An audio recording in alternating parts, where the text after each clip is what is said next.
Good morning everyone. बच्चों, आज अपन नया टॉपिक स्टार्ट करेंगे। बीमा एजेंट का पारिश्रमिक, रेम्यूनरेशन और कंपनसेशन ऑफ इंश्योरेंस एजेंट।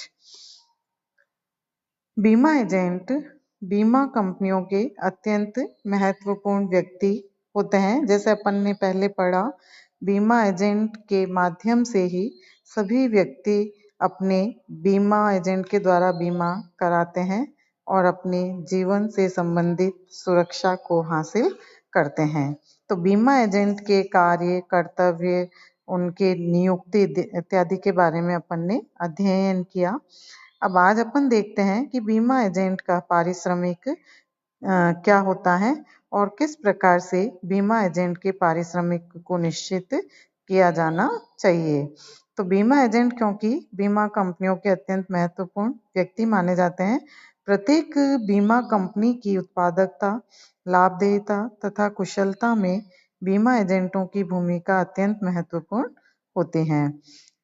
किंतु कुशल बीमा एजेंट प्राप्त करने और उन्हें अपनी संस्था में ही बनाए रखने के लिए प्रत्येक कंपनी को उन्हें आकर्षक और प्रेरणादायी पारिश्रमिक प्रणाली का विकास करना होता है। तो उसी का अध्ययन हम करेंगे कि बीमा एजेंट के पारिश्रमिक का क्या मीनिंग है, इसका क्या अर्थ होता है। तो मीनिंग ऑफ रेम्यूनरेशन और कंपनसेशन ऑफ इंश्योरेंस एजेंट्स। बीमा एजेंट के पारिश्रमिक से तात्पर्य बीमा एजेंट को बीमा कंपनी से अपने कार्य के बदले प्राप्त होने वाले वेतन, भत्तों, बोनस तथा प्रत्यक्ष एवं परोक्ष रूप से प्राप्त होने वाले सभी मौद्रिक लाभों एवं सुविधाओं से होता है। यानी एक व्यक्ति मनी के रूप में और अपने द्वारा दी गई सेवाओं के बदले जो भी प्रतिफल में मौद्रिक लाभ प्राप्त करता है या मुद्रा प्राप्त करता है, उसी को हम पारिश्रमिक के नाम से जानते हैं। तो बीमा एजेंट के पारिश्रमिक को दो प्रमुख शीर्षक में हम विभक्त कर सकते हैं, जैसे प्रत्यक्ष वित्तीय भुगतान और परोक्ष वित्तीय भुगतान, डायरेक्ट फाइनेंशियल पेमेंट्स। प्रत्यक्ष वित्तीय भुगतान में उन भुगतानों को सम्मिलित किया जाता है जो बीमा एजेंट का वेतन, कमीशन, प्रेरणात्मक कमीशन, बोनस आदि के रूप में भुगतान किए जाते हैं। इसी प्रकार से परोक्ष वित्तीय भुगतान, इनडायरेक्ट फाइनेंशियल पेमेंट्स, जिसमें भुगतानों से हैं जो स्वयं बीमा एजेंट भुगतान नहीं किए जाते हैं उनको, यानी एजेंट को भुगतान नहीं किए जाते हैं, बल्कि ये पेमेंट उसके लिए भुगतान किए जाते हैं। जैसे उसकी जीवन बीमा का भुगतान, क्लब की फीस का भुगतान, बच्चों की फीस का भुगतान आदि। ये सारे भुगतान जो हैं वो परोक्ष यानी इनडायरेक्ट पेमेंट्स के अंतर्गत सम्मिलित किए जाते हैं। इस आधार पर अब हम देखते हैं कि एक अच्छी पारिश्रमिक योजना का क्या महत्व होता है, इसके क्या उद्देश्य हैं। Importance and objective of sound remuneration plan. अच्छी पारिश्रमिक योजना या विधि किसी संस्था के लिए ही महत्वपूर्ण नहीं, बल्कि संपूर्ण समाज एवं राष्ट्र के लिए भी हितकारी होती हैं। इसके लिए जैसे अमेरिकी प्रबंध संघ के जो पूर्व अध्यक्ष लॉरेंस एप्ले, उन्होंने बहुत ही सटीक लिखा है कि एक न्यूनतम चातुर्य वाले कार्य से लेकर जटिलतम कार्य के लिए उचित पारिश्रमिक का भुगतान करना उच्च प्रबंधकों का महत्वपूर्ण लक्ष्य एवं दायित्व है। यह औद्योगिक शांति का आधार है। यह केवल व्यावसायिक नैतिक मूल्यों के आधार पर ही नहीं, बल्कि स्वयं के हितों की दृष्टि से भी प्रबंधकों का महत्वपूर्ण उद्देश्य है, क्योंकि उत्पादकता तथा मनोबल का स्तर प्रत्यक्ष रूप से कार्य के लिए चुकाए जाने वाले, यानी कि जो भुगतान किया जाता है, मूल्य दिया जाता है, वो पारिश्रमिक से प्रभावित होता है। तो इस तरह से लॉरेंस एप्ले ने बिल्कुल ही सही कहा है कि उच्च प्रबंधक अपने किसी लक्ष्य या दायित्व को पूरा करने के लिए अपने अंडर में जो भी व्यक्ति काम करते हैं, तो वो उनके नैतिक मूल्यों के आधार पर उनके पारिश्रमिक का निर्धारण करता है, ताकि कोई भी व्यक्ति जब उचित रेमुनरेशन प्राप्त करेगा तो वो अपने और अधिक मन से, अपनी इच्छा से उस कार्य को करने के लिए प्रयत्नरत होगा और इस तरह से वो अपनी प्रोडक्टिविटी और अपने मॉरल को भी ऊपर तक ला पाएगा। तो इसलिए अच्छी पारिश्रमिक विधि अनेक उद्देश्यों की पूर्ति करने में महत्वपूर्ण भूमिका निभाती हैं। अब हम देखते हैं एक अच्छी पारिश्रमिक विधि निम्नलिखित उद्देश्यों की पूर्ति में सहायक होते हैं। जैसे अच्छे एजेंटों के लिए आकर्षण। अच्छी पारिश्रमिक विधि से अच्छे बीमा एजेंटों को संस्था के प्रति आकर्षित किया जा सकते हैं, क्योंकि हम देखते हैं कि बीमा एजेंट एक संस्था को छोड़कर दूसरी संस्था में चले जाते हैं, तो उनका जो आधारभूत कारण है वो अधिक पारिश्रमिक ही होता है।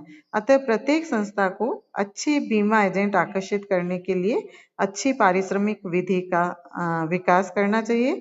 एक अच्छी रेमुनरेशन मेथड को अपनाना चाहिए। सेकंड, उत्पादकता में वृद्धि, इंक्रीजेज इन प्रोडक्टिविटी।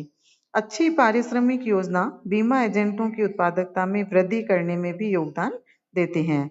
इससे उनकी प्रति जो भेंट वार्ता या उनके प्रतिदिन जो ग्राहक या कस्टमर हैं वो बीमा व्यवसाय में वृद्धि उनके माध्यम से वृद्धि हो सकती है, क्योंकि अच्छी पारिश्रमिक योजना अधिक मन लगाकर कार्य करने के लिए प्रेरणा देती हैं। इसी तरह से अधिक बीमा व्यवसाय, मैक्सिमम इंश्योरेंस बिजनेस।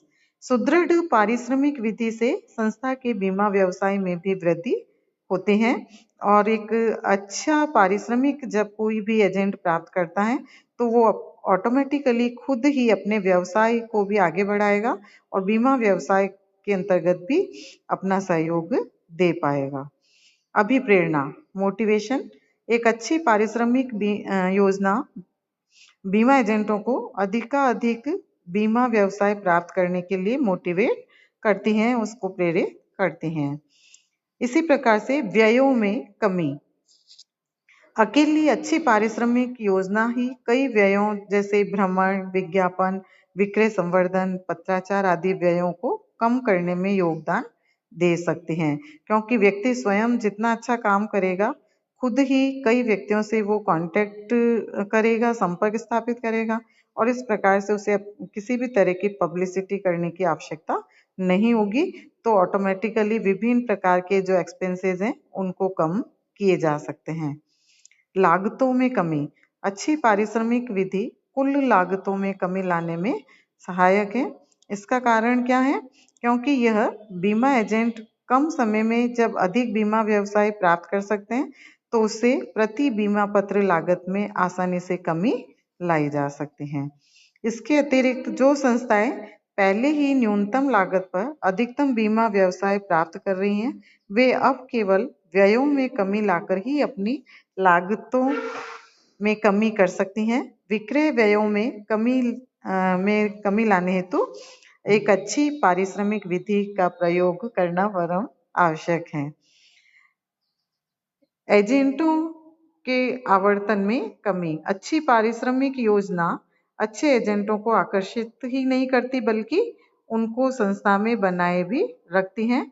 अतः एजेंटों का जो टर्नओवर है, आवर्तन है, वो भी कम हो जाता है। कंट्रोल, नियंत्रण। अच्छी पारिश्रमिक विधि बीमा एजेंटों पर पर्याप्त कंट्रोल स्थापित करने में भी योगदान देती हैं।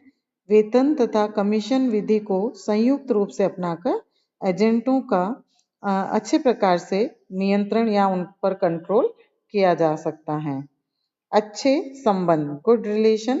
एक अच्छी पारिश्रमिक योजना संस्था में जितनी भी बीमा एजेंट और प्रबंधक हैं उनके बीच मधुर और अच्छे संबंध स्थापित करने में भी अपना एक इम्पॉर्टेंट रोल यानी महत्वपूर्ण भूमिका निभाता है।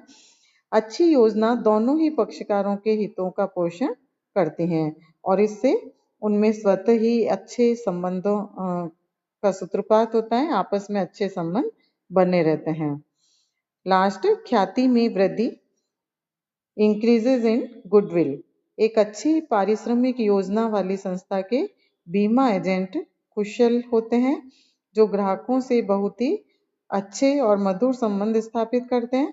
और इसके अतिरिक्त बीमा एजेंटों तथा प्रबंधकों के बीच भी मधुर संबंध पाए जाते हैं और इन सबके परिणाम स्वरूप उस संस्था की ख्याति में निरंतर वृद्धि होती है, उसकी गुडविल अच्छी बनती है और ऐसे संगठन, इस प्रकार की संस्थाएं निरंतर अपने बिजनेस के अंतर्गत भी इम्प्रूवमेंट करती हैं, डेवलपमेंट करती हैं और ऐसे बीमा एजेंटों का व्यवसाय निरंतर आगे की ओर बढ़ता रहता है।